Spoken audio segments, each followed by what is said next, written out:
আজকে আপনাদের সাথে আরও একটি সুন্দর হাদিস শেয়ার করব। আসসালামু আলাইকুম।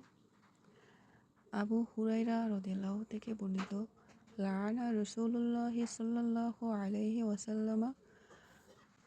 ওয়াসাল্লামা রশিয়া অমর তাসিয়া ফি হুকমি, বিচার ক্ষেত্রে ঘুষখোর ও ঘুষদাতাকে রাসূল সাল্লাল্লাহু আলাইহি ওয়াসাল্লাম অভিশপ্ত করেছেন। জামেয়াত তিরমিজি হাদিস 1336।